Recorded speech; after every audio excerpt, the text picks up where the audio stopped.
Hello and welcome back. My name is Tom. Some of you might know me as Bowl of Salmon on Instagram. Today we're gonna have a closer look at 3 models from the Nodus collection. So for this year I set out to diversify a bit more on the channel. On most videos I talked about watches from my collection, watches I've been involved with, or watches that have a special meaning to me. This year I want to get hands-on with some brands that aren't as obvious and brands that operate at different price points. I still like to think of myself as a non-watch snob and a watch enthusiast first, even if my taste in watches and this whole hobby got rather expensive rather quickly. So Nodus, a brand that somewhat has a cult following among watch enthusiasts. Operating from Los Angeles in the USA, I reached out to the brand and asked for 3 different models of my choosing from the collection so I could get a better understanding of the brand in general. For this review we have the Avalon II, the watch that got the brand onto my radar via Michael on Instagram. We have the Sector Sport Glacial and the Retrospect III. These are all in a price point between $500 and $700, so let's compare apples with apples. And even if we compare those apples with brands offering watches at these price points, it's not even a fair battle because Nodus is run by just 2 guys and not some big conglomerate like Seiko or Citizen. We are talking true microbrand space here. Let's start with the one I had my eyes on most, the Avalon II in Pelagic Blue. I have no idea what Pelagic Blue is, and this is the only thing I could find. So let's just call it blue.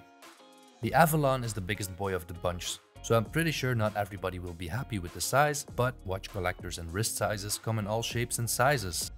The Avalon has a 41.5mm bezel with a case size of 43.5, so this means that the case sits bigger than the bezel. It has a thickness of 12.75mm, a 48mm lug-to-lug and a 20mm lug width. There is a double domed sapphire glass and blue anti-reflective coating on the underside that in most conditions gives you an unrestricted view onto that waffle-esque blue dial. There is a bit of a glare sometimes, but nothing that bothers me when I wear it. It has the perfect 20mm lug width, but it's a rather heavy watch, so it's not the kind of watch I would throw on an A2. Swapping it out for a sturdy rubber would be a good option though. If heft is an indicator of value or construction quality for you, well, this thing feels $1,000,000. Is it wearable? Sure. Did the weight bother me? Not at all. But because this is a type of watch you pick up for the kind of day where you don't mind a heavier watch on your wrist. And because of the bigger dimensions, the weight is distributed evenly on the wrist and it doesn't sit top heavy. So overall, it sits very comfortable. And none of that matters anyway because you're going diving with this one, right? It has a screw down crown and it's water resistant to 300 meters. So what else? This guy has a loomed ceramic bezel, 316L steel case, Super Luminova blue glow lume, and it comes on an H-Link style steel bracelet with the Nodus X system. Nodus packed a whole lot of punch into this watch. I really enjoy the whole Pelagos blue look and I love the case shapes, yes, Willard vibes, and when you look at the profile it reminds me of a football stadium or UFO or something. It has both brushed and polished finishing and I just really dig it. It has a good looking grippy screw down crown that is half embedded into the case flanks, broad sword style hands, a traffic light style second hand, raised indices and a color matched date window at 6. From a design perspective I really like this first piece.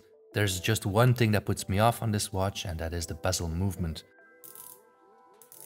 The feeling when you turn it, the noise it makes timing pizza just a little less appetizing. I don't know, it just feels like I'm breaking things when I turn it. It does have excellent grip and I couldn't notice any play on the bezel, so maybe it's just me and it's a small thing, but this is why I wanted more than one watch to review because you can't judge a brand by one watch.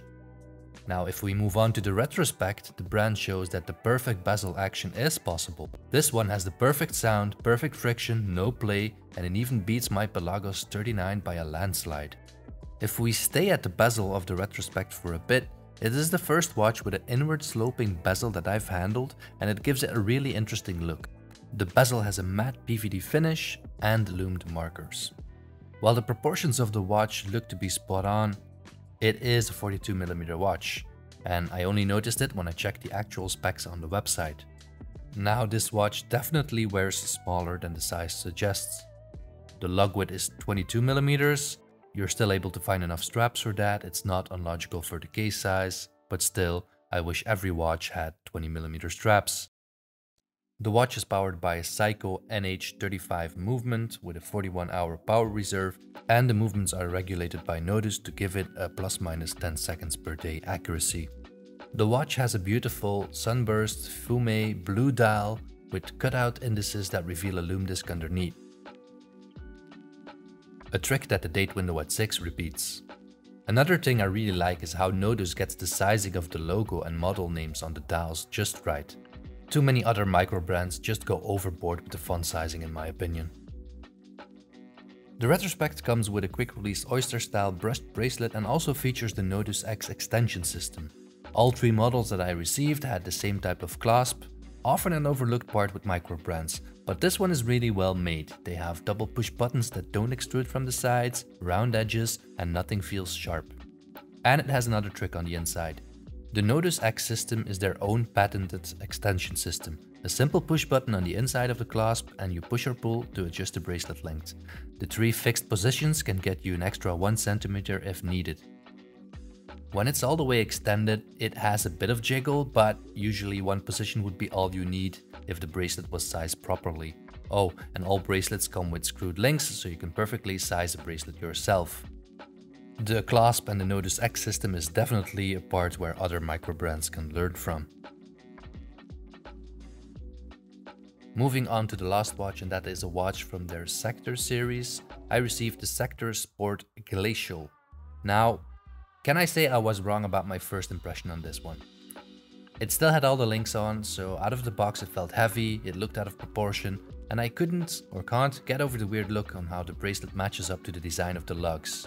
But I sized it, I put it on the wrist, wore it with some jeans, the sun came up and it just lit up instantly and it made me smile. The flat top sapphire bezel was the right choice on this. It gives you an unobstructed view on the lovely ice blue colored sunburst dial that plays with the light just beautifully. Again, a perfectly balanced dial, raised indices, 369 numerals, and maybe these numerals and the bezel give you some explorer vibes, but none of these watches feel like an homage or anything to me. I appreciate that about a brand. They try to bring their own identity and vision, while they are certainly making watches that should appeal to a lot of people. The fact that these models have a suffix to their name, Avalon II, Retrospect III, this just means that the brand is constantly trying to improve on these watches based on the community feedback. What all these Nodus watches have in common for me is the attention to detail and the beautiful well-balanced dial designs. Never is there anything that puts me off. And right down to the build of the crown and the feeling of setting the time, they all have a very solid feeling build construction. I think Nodus is putting out really good price to quality ratio with an eye to detail, and I can totally understand the fan base for these watches. That's all for this video. I'm eager to hear your opinion on these. Let me know in the comments or come find me on Instagram. Thanks for watching and please take a minute to like and subscribe. Thank you. See you in the next one. Bye.